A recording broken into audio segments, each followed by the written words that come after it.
너희 중에 고난 당하는 자가 있느냐? 그는 기도할 것이요. 즐거워하는 자가 있느냐? 그는 찬송할지니라. 너희 중에 병든 자가 있느냐? 그는 교회의 장로들을 청할 것이요. 그들은 주의 이름으로 기름을 바르며 그를 위하여 기도할지니라. 믿음의 기도는 병든 자를 구원하리니 주께서 그를 일으키시리라. 혹시 죄를 범하였을지라도 사하심을 받으리라. 그러므로 너희 죄를 서로 고백하며 병이 낫기를 위하여 서로 기도하라. 의인의 간구는 역사하는 힘이 큼이니라. 엘리야는 우리의 성정이 같은 사람이로되 그가 비가 오지 않기를 간절히 기도한즉 3년 6개월 동안 땅에 비가 오지 아니하고 다시 기도하니 하늘이 비를 주고 땅이 열매를 맺었느니라. 하나님, 주님의 백성들이 모여서 주님 앞에 예배하며 주님을 찬양하게 하시오니 감사합니다. 우리의 남은 여생에 그저 주를 찬양하는 삶을 살게 하셔서 우리의 삶이 하나님 앞에 영광이 될 수 있도록 주님 축복하여 주옵소서. 오후 시간에 주님 앞에 머리를 조아리고 무릎을 꿇고 주를 바라보며 예배합니다. 우리 예배와 찬양과 경배를 주님이여 받아 주옵소서. 특별히 오늘은 에바다 찬양대가 주간으로 예배를 드립니다. 늘 주일마다 성과 힘을 다하여 찬양을 준비하고 마음을 담아서 영혼을 담아서 주님을 찬양할 때마다 기쁨으로 흠양하여 주옵소서. 에바다 찬양대에 찬양이 울려 퍼질 때 기도의 문이 열리고 축복의 문이 열리고 은혜의 문이 열리고 감사의 문이 열리고 치료의 문이 열릴 수 있도록 하나님 축복하여 주옵시고, 찬양의 찬양이 울려 퍼질 때마다 성전에 하나님의 영광이 가득하고 심령 속에 하나님의 영광이 임하고 하나님 기뻐하시는 그런 찬양 되게 하여 주옵소서. 대원들의 삶에 관여하여 주시고 있어야 될 곳으로 채워주셔서 간증과 고백이 많은 대원들 되게 하시고 그 간증과 고백을 가지고 나와 주님을 찬양할 수 있는 대원들 될 수 있도록 주님 축복하여 주옵소서. 코로나라고 하는 긴 터널을 통과해서 이제 자리가 잡혀가기 시작하는데 모일 때마다 감사가 있고 기쁨이 있고 감격이 있게 하셔서 그 주님의 은혜와 사랑, 기쁨, 감격을 노래하는 귀한 찬양대가 되게 하여 주옵소서. 하나님, 늘 주일 오후마다 수고하고 애쓰는 수산나 찬양대를 위해서도 기도합니다. 하나님, 건강을 주시고 평안함을 주시고 고백을 주셔서 그 은혜를 담아 주님을 찬양할 때 기쁨이 되고 영광이 되게 주께서 인도하여 주옵소서. 예수님의 이름으로 기도하옵나이다. 아멘. 여러분, 오늘 에바다 찬양대 주간 예배 드리는데 에바다라고 하는 말의 뜻이 뭔지 아십니까? 열리라. 아유, 모를 줄 알고 이야기했는데 아시니까 머쓱하네요.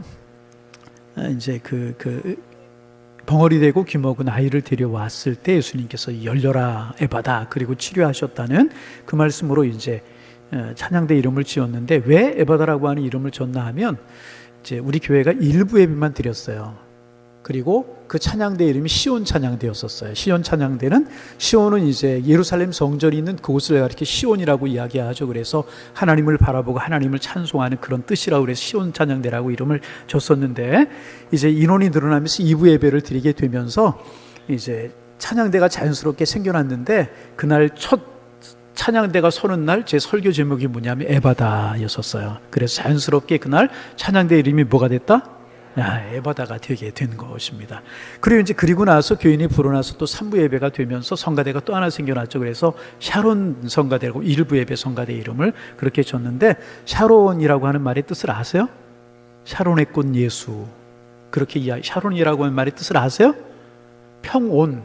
샬롬은 평안이라고 하는 뜻이고 샤론은 평온 있잖아요. 그래서 샤론의 꽃 예수 그러면 그 평온의 피인 예수님, 꽃과 같은 분이 예수님이다. 이제 그런 뜻입니다. 되셨어요? 샤론은 무슨 뜻? 평원. 그리고 이제 에바다는 열려라.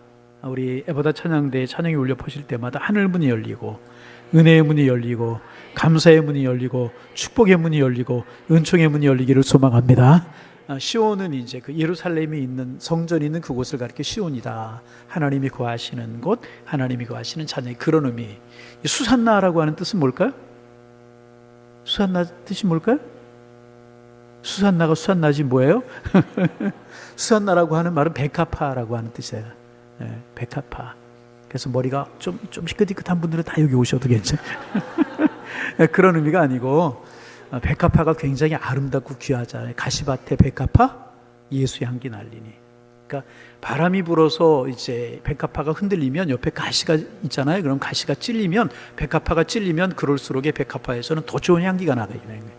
아름다운 찬양 하실 때마다 향기가, 예수 향기가 울려 퍼지는 우리 수산나가 되기를 소망합니다. 이 설교 끝, 그죠? 예. 그래서 좋을 것 같은데, 그러면 또 안 되잖아요. 오랜만에 오후 예배 설교를 제가 이제 합니다. 7월달 그 교회학교 교육자들이, 교육준사님들 또 교육 목사님이 설교를 하셨는데, 그러다 보니까 제가 또 이제 선교지 다녀오고 그러다 보니까 한 2달 정도 설교를 못한 것 같아요. 이제 교육전사님들 또 교육 목사님들, 부목사님들이 설교하셨는데, 앞에서 전사님들, 목사님들이 설교를 들으면서 참 귀하다, 이제 그런 생각을 했어요. 왜 이렇게 색깔이 다른지, 그죠? 색깔이 참 다르고 나름대로 의미가 있고 설교도 잘하시고 참 귀하다, 그런 생각을 하면서 이제 말씀을 저도 이제 듣는 기회를, 듣는 시간을 가졌어요. 저도 한 성도가 되어서 교육자들의 설교를 듣고 그랬어요. 바라기는 우리 이제 교육자들은 늘 이야기하지만 성도님들의 사랑을 먹고 기도를 먹고 사는 사람들이에요. 교육자들을 위해서 많이 많이 기도해 주시고 격려해 주시고 존경해 주시고 사랑해 주시기를 바랍니다. 그런 부목사님들 더 사역 잘할 것이고요. 교육자님, 전사님들 학교 다니는 과정에 있고 전사님이 치고, 그런데 그분들이 목사님이 되고 기성세대를 이끌어갈 때 한국교회가 더 복이 되고 은혜가 될 수 있도록 여러분 많이 많이 기도해 주시기를 바랍니다. 다시 말씀드려요. 교육자들은 성도님들의 사랑과 또 무엇? 기도를 먹고 사는 사람들입니다. 많이 많이 기도해 주시기를 바랍니다. 이제 오늘 야고보서를 우리가 이제 묵상을 하게 될 텐데, 기억나시는지 모르겠어요. 야고보서를 시작하면서 야고보서 몇 번 정도 설교할 것 같다 제가 말씀드렸는데 기억나십니까? 빨리 손 좀 내려오게 해주세요. 야고보서 몇 번 정도 설교할 거라고 그랬어요? 20번. 장로님 복 많이 받으세요. 20번 정도 설교할 거라고 그랬는데 19번째에서 중단이 됐다고 오늘 20번째예요. 그 말은 뭐냐 하면 야고보서 강해 설교 오늘 마지막이다, 이제 그런 말씀입니다. 야고보서는 사도 야고보는 야고보의 문을 닫으면서 기도하라, 그런 말씀으로 말씀을 마무리하고 있어요. 따라합니다. 기도하라. 옆 사람 보고 이야기하지 마세요. 명령어가 될 수 있으니까. 다시 한번 따라하실까요? 기도하라. 그래서 오늘 본문에 보면 짧은 본문임에도 불구하고 기도할 것이요, 기도할지니라, 기도하라, 이렇게 3번씩이나 기도하라고 명령하고 있습니다. 야고보의 마지막 메시지는 뭐냐면 기도하라고 하는 권면입니다. 여러분, 야고보서는 이제 야고보서가 기록한 서신인데 공동 서신이라고 그래요. 로마의 압제와 박해 속에서 흩어진 그리스도인들을 위하여서 야고보 사도가 써서 보낸 편지 형식이 글이거든요. 그러니까 여러분, 그들이 신앙생활이니까 얼마나 어렵고 얼마나 힘들었겠어요. 고난도 있고 질고도 있고 핍박도 있고 이제 그런 삶을 살아가는 그들에게 야고보 사도가 야고보의 문을 닫으면서, 야고보서의 문을 닫으면서 마지막 당부하는 당부가 무엇이냐 하면 기도하라 하는 것입니다. 그럼 왜 야고보 사도가 기도하라고 하는 말로 야고보서를 마무리하는 것이겠습니까? 핍박받는 성도들에게, 고난이 있는 성도들에게, 아니 핍박과 고난이 없을지라도 하나님의 사람들에게 기도가 가장 중요하시기 때문에. 여러분, 신앙생활의 요소 가운데 중요한 것들이 참 많이 있죠. 그럼 왜 기도가 중요한 것입니까? 기도는요, 하나님을 움직이는 거룩한 행위이기 때문에 그래요. 우리 오후 예배 시간이니까 좀 따라 하시는 것도 괜찮을 것 같아요. 기도가 뭐라고요? 하나님을 움직이게 하는 거룩한 행위다. 뭐라고요? 하나님을 움직이게 하는 거룩한. 이 말은 뭐예요? 우리가 기도하면 하나님이 움직이신다는 거예요. 우리가 기도하면 기도하는 나를 위해서 하나님이 움직이시기 시작을 하신다는 거예요. 기도하면 그래서요, 하나님의 역사가 일어나게 되는 것입니다. 그래서 여러분, 기도는 씨를 심는 것과 같다, 그렇게 이야기할 수 있어요. 씨를 심으면 반드시 거두게 되어 있어요. 이것은 법칙이고 진리입니다. 요즘 이제 신방하면서 성도님들의 가정을 이렇게 방문해 보면 아파트에서 조그마한 화단을 이제 베란다에 만들어 놓고 거기에서 푸성기를 키우시는, 이제 화분을 키우시고 꽃을 키우시는 분들도 많이 있지만 이게 푸성기를 키우시는 그런 분들이 많아요. 어떤 가정에 가면 봄에 가면 상추를 키우세요. 어떤 분은 쑥갓을 키우기도 하고 어떤 가정은 고추나무를 심어가지고 고추를 키우는 그런 가정도 있는 것 볼 수 있어요. 여러분, 그래서 채소를 키우면서 보는 재미, 기르는 재미, 그리고 드시는 재미가 있다고 그래요. 지금 아파트에 기면 3가지 재미가 있다고 그래요. 첫째가 뭐라고요? 보는 재미. 3가지 이야기하면 앞에 잊어버리는 거예요. 보는 재미. 두 번째는 키우는 재미, 물 주고 키우는 재미, 아침마다 일어나서 이렇게 보는 재미 있고, 세 번째는 뭐예요? 먹는 재미. 여러분 내년에 한번 시도해 보시기를 바랍니다. 세 가지 재미가 있을 것인데, 그런데 상추씨를 심으면 상추를 거둬요. 고추를 심으면 뭐가 나올까요? 옥수수 나오지 않아요. 고추를 심으면 뭐가 나와요? 호박이 나오지 않아요. 고추가 나옵니다. 상추를 심으면 반드시 상추를 거두게 되어 있고, 고추를 심으면 고추를 거두게 되어 있습니다. 그래서 농부는 씨를 뿌리면 거두는 이 법칙을 알기 때문에 심고 뿌리는 일을 멈추지 않는 것입니다. 농부는요, 죽을 때까지 심인 대로 심고 거두고 뿌리고 거두고 이제 그래요. 우리는 인생 농사를 짓는 농부입니다. 특별히 우리 그리스도인들은요, 신앙 농사를 짓는 농부이라는 것입니다. 그러면 신앙 농사를 위해서 우리가 무엇을 해야 되는가? 씨를 뿌리는 것인데, 그 씨를 뿌리는 것이 무엇인가? 기도하는 것이라는 것입니다. 그래서 여러분, 시편 기자는 시편 116편 5절 6절에서 이렇게 이야기합니다. 화면 보시고 같이 한번 읽어보실까요? 눈물을 흘리며 씨를 뿌리는 자는 반드시 기쁨 거두리로다. 울며 씨를 뿌리러 나가는 자는 반드시 기쁨으로 가지고 돌아오리로다. 여러분, 그렇습니다. 뿌리면 거두게 되어 있는데요, 기도의 씨를 뿌리면 반드시 거두게 되어 있다는 거예요. 만고불변의 법칙이고 진리입니다. 그러므로 신앙의 사람은, 신앙의 농사꾼은, 믿음의 농사꾼은 기도해야 된다는 거예요.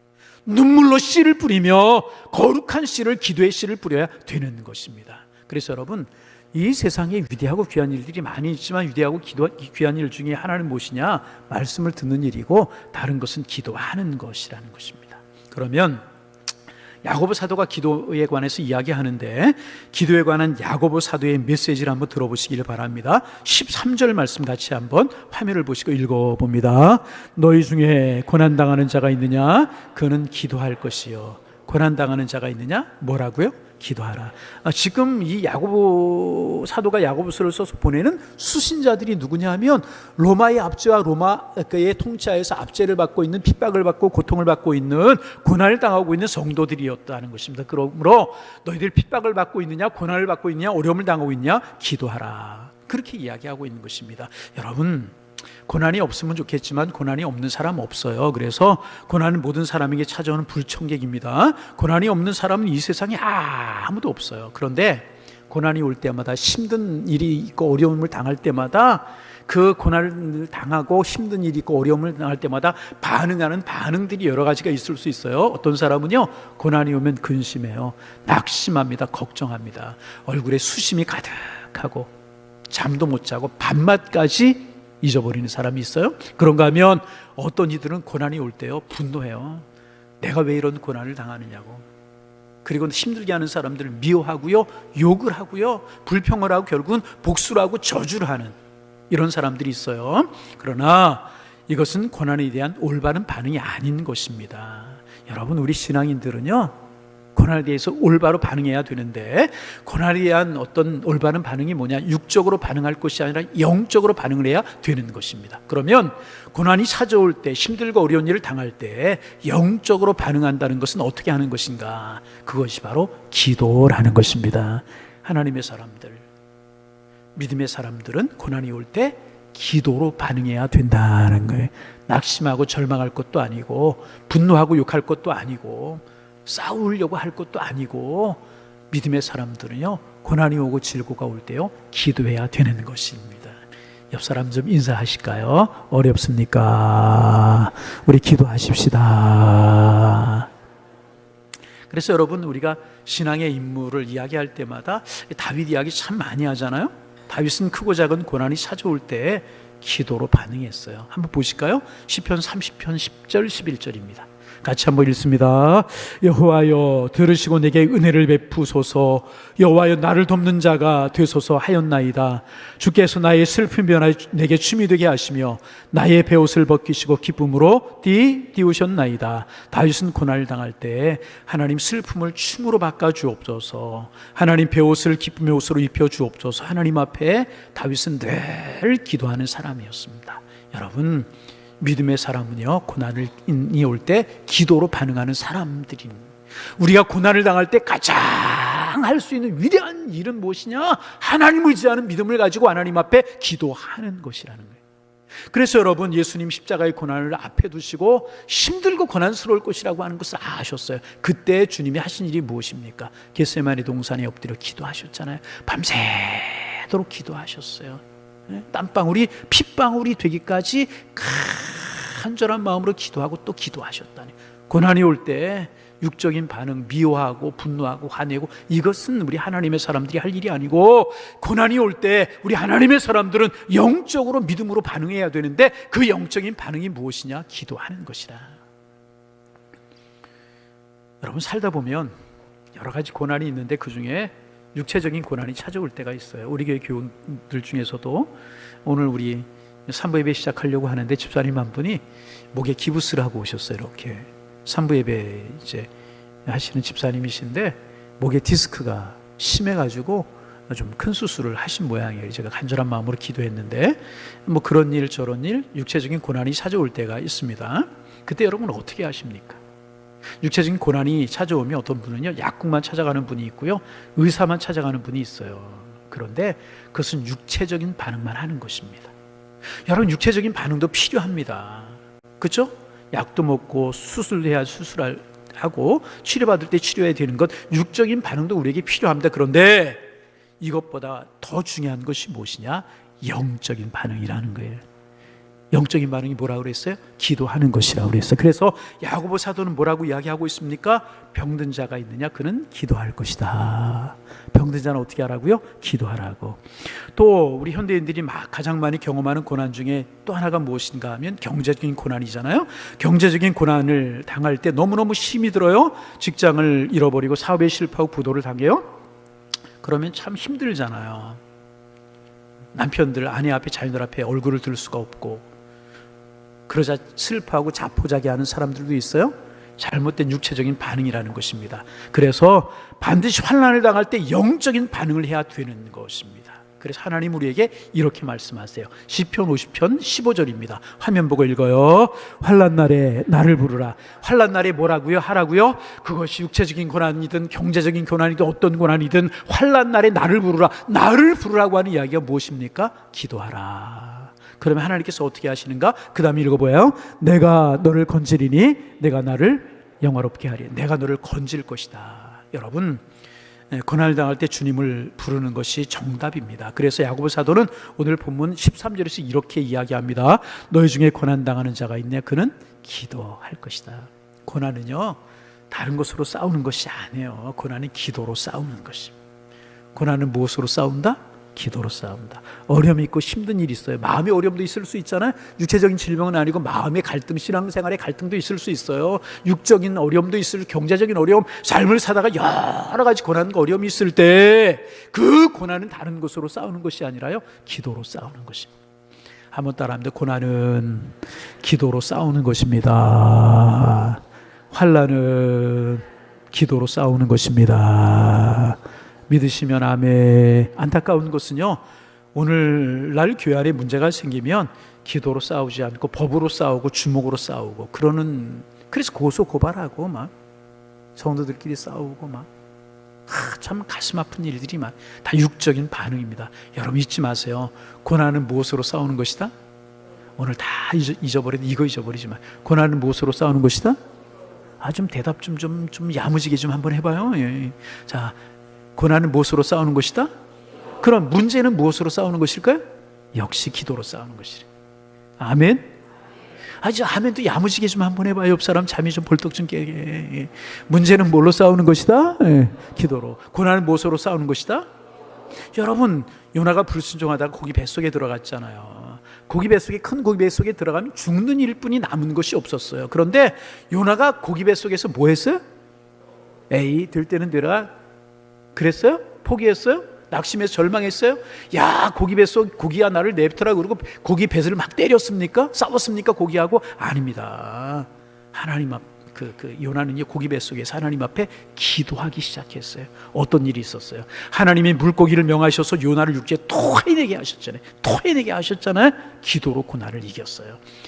여러분, 문제는 환난은 기도로 이겨내는, 기도로 싸우는 것이라는 것입니다. 그래서 야고보는 육체적인 고난을 당하고 있는 병든 자를 예를 들면서 어떻게 구체적으로 기도할 것인지를 가르쳐주고 있어요.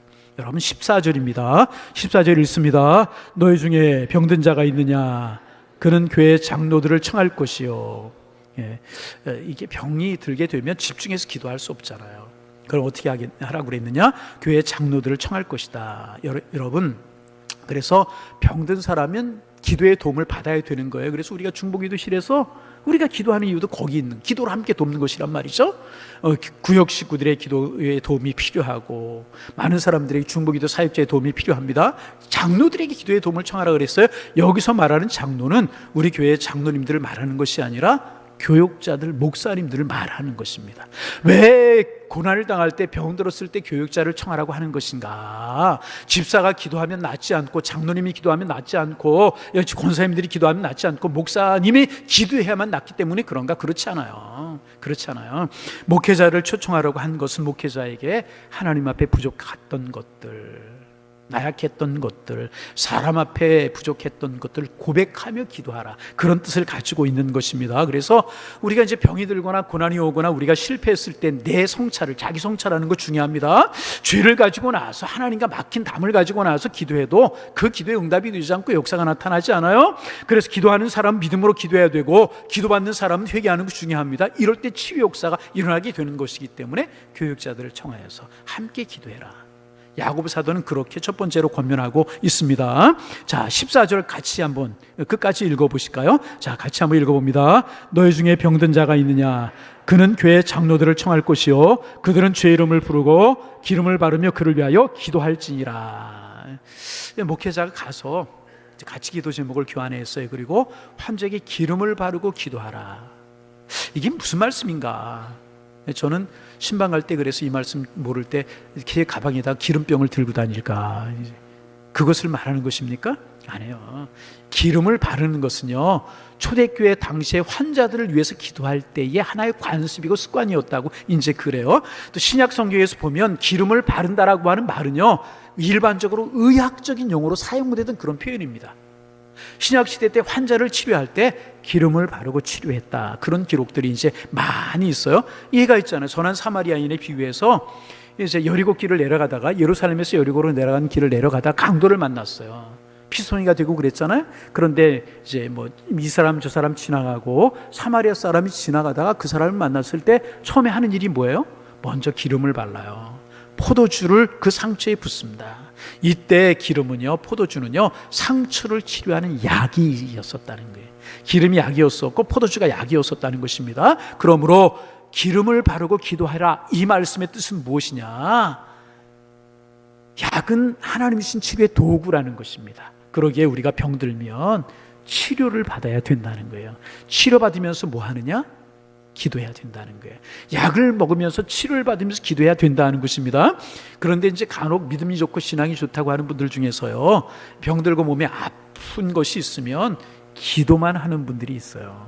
아, 믿음이 좋다, 그렇게 이야기할 수도 있지만 그렇지 않아요. 기도만 하고 있으면 안 되는 거예요. 여러분, 이거 우리가 알아야 돼요. 의술도 하나님이신 축복이에요. 아멘. 약도 하나님이신 축복이라는 것입니다. 약도 하나님의 도구이고 의사도 하나님의 도구라는 것입니다. 그러기에 기름을 바르고 기도하라고 하는 것은요, 우리가 해야 되는 일인데, 기름을 바르라고 하는 것은 인간적으로 할 수 있는 노력을 다 하라는 거예요. 약도 먹고 치료도 받고 그러라는 거예요. 기도하라고 하는 것은 영적인 행위라는 것입니다. 이 두 가지가 다 있어야 된다는 것입니다. 다시 말하면 치료하는 일에 있어서 인간적인 행위도, 인간적인 노력도 중요하고, 영적인 믿음도, 기도하는 것도, 영적인 행위도 중요하다는 것입니다. 그래서 여러분, 아프면 먼저 기도하세요. 아멘을 안 하는데, 여러분 아플 때 기도 전혀 안 하는 모양이에요. 아예 알아서 하세요. 여러분 아프면 먼저 기도하세요. 기도하세요. 근데 기도만 해서는 안 된다는 거예요. 약도 먹어야 된다네. 그런데 어떤 분들은 약만 먹어요. 의사만 찾아가요. 아닙니다. 그 약을 통해서, 그 의사를 통해서 그 병을 궁극적으로 치료하시는 분은 누구라고요? 하나님이시라요. 약을 먹었으면 기도해야 되고, 기도했으면 약을 먹어야 되는 것입니다. 기름을 발랐으면 기도해야 되는 것이고, 기도했으면 기름을 발라야 되는 것이라는 것입니다. 아멘. 이거 잘 여러분 조금 더 설명하고 싶지만 시간이 설명 안 하는데 이 정도 했으면 될 것이라고 생각. 이거 조화를 잘 이루어야 되는 잘 못하는 분이 한쪽으로만 치우치는 분이 있어. 기도 안 하고 약만 먹고 의사만 찾아가고, 아니면 기도 안 하고 약만 그 말이 그 말인가 하여튼 알아들으셨을 거예요. 그러면 어떤 기도를 드려야 할까? 오늘 본문에 보면 믿음의 기도를 드려라. 옆 사람 인사합니다. 믿음의 기도를 드리십시다. 믿음의 기도를 드리십시다. 본문 15절입니다. 읽어봅니다. 믿음의 기도는 병든 자를 구원하리니 주께서 그를 일으키시리라. 할렐루야. 기도에 있어서 가장 중요한 것은 방언 기도도 아니고요, 철야 기도도 아니고요, 큰 소리로 하는 기도가 중요한 것 아니고 작은 소리로 기도하는 것도 아닙니다. 기도에 있어서 가장 중요한 것은 큰 소리로 하든 작은 소리로 하든 방언으로 하든 그렇지 않든 골방에서 하든 광장에서 하든 믿음으로 하는 기도가 중요하다는 것입니다. 기도받는 사람의 믿음도 중요하고 기도하는 사람도 중요하다는 것입니다. 여러분의 기도가 믿음의 기도가 되실 수 있기를 주님의 이름으로 축원합니다. 기도는 믿음의 기도가 중요한 거예요. 큰 소리 기도하느니 작은 소리, 그거 중요하지 않아요. 그렇잖아요. 여러분, 조용히 기도한들 부르짖는 기도가 안 될 수 있어요? 큰 소리 한들 그게 다 부르짖는 기도겠어요? 다 중요한데 가장 중요한 것은 뭐냐? 믿음의 기도라는 거예요. 여러분의 기도가 믿음의 기도가 되기를 소망합니다. 성경에 보면 이제 믿음으로 기도를 드린 사람들이 많이 있죠. 오늘 성경에서는 엘리야를 소개하고 있어요. 엘리야는 우리와 성정이 똑같은 사람이라는 거예요. 성정이 똑같은 사람이라고 하는 것은 뭐냐 하면, 고난을 당하면 힘들어하고, 기쁜 일이 있으면 즐거워하고 웃을 줄 알고, 힘든 일이 있으면 슬퍼할 줄 알고, 아픈 일이 있으면 아파할 줄 안다는 것이 우리와 성정이 똑같은 사람. 이 화나는 날이 있으면 분노할 수 있고, 슬픈 일이 있으면 슬퍼할 수 있는 그런 사람이 바로 성정이 똑같은 사람. 그러니까 엘리야는 우리와 다른 사람이 아니고 우리가 똑같은 사람이라는 거예요. 그런데 그가 기도할 때 하늘 문이 닫혔어요. 이스라엘이 범죄하고 북왕국의 아방을 비롯해 이세벨 시대에 하나님을 떠나고 우상을 숭배했을 때, 하나님께 기도했을 때 하늘 문이 닫혔어요. 3년 6개월 동안 비가 오지 않았어요. 이스라엘의 저주죠. 하나님이 하늘 문을 닫으신 거예요. 여러분, 이런 일이 있어서는 안 될 것이라는 것입니다. 여러분들에게는 하늘 문이 열려 있기를 소망합니다. 은혜의 비가 내리기를 원합니다. 축복의 비가 내리기를 원합니다. 그런데 엘리야가 기도했을 때 하늘 문을 닫았어요. 또 때가 되어서 엘리야가 갈멜산 꼭대기로 올라가요. 사원 하나를 데리고 가서 기도하고 지중해 연화를 바라봐라, 지중해 연화를 바라봐. 이게 뭐예요? 믿음의 기도라는 거예요. 내가 기도하면 하나님이 하늘 문을 여신다. 이런 기대를 가지고 믿음을 가지고 하나님 앞에 기도했다는 거예요. 그럴 때 요만한 손바닥만한 구름이 떠오르죠? 여러분, 비가 와야 되는데 요만한 손바닥만한 구름이 뭐겠어요? 그런데 엘리야는 믿음으로 기도했기 때문에 손바닥만한 구름 속에서 큰 비를 보았다는, 믿음으로 보았다는 거예요. 믿음으로 기도했기에 믿음으로 그 비를 보았다는 것입니다. 그러기에 엘리야가 이야기하잖아요. 가서 왕에게 전하라고. 큰 비 소식이 있으니까 빨리 산에 내려가시라고 엘리야가 아합에게 전하지 않습니까? 작은 것 속에서 큰 거를 보고 손바닥만한 구름 속에서 기도했을 때 큰 비를 보게 되었다는 것입니다. 그리고 나자 막 폭포수와 같은 비가 쏟아지는데 막 장대위와 같은 쏟아지고 그냥 하늘 문이 열려서 비가 막 쏟아지게 되잖아요. 믿음의 기도가 이런 역사를 가져오게 되었다는 것입니다.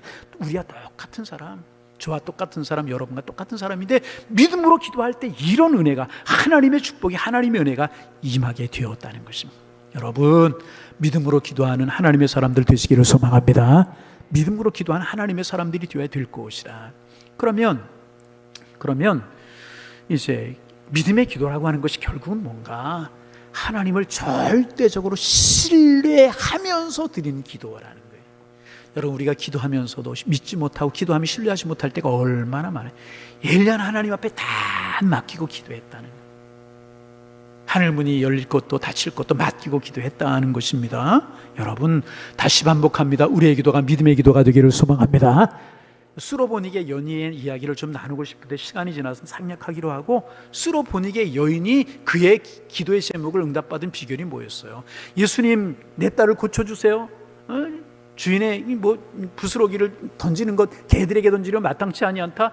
주여 개 줬사오니 부스러기를, 이런 믿음을 가지고 기도했을 때 딸이 고침받고 주님께 칭찬받는 은혜가 나타나게 되었잖아요. 여러분, 이것이 주님을 신뢰하는 믿음의 기도라는 것입니다. 반복합니다. 여러분과 저의 기도, 여러분과 저의 신앙생활이 믿음으로 하는 신앙생활, 믿음의 기도가 되실 수 있기를 주님의 이름으로 축복합니다. 다시 한번 13절 말씀을 읽습니다. 화면을 보시고 읽어요. 너희 중에 고난당하는 자가 있냐? 그는 기도할 것이요. 즐거워하는 자가 있냐? 그는.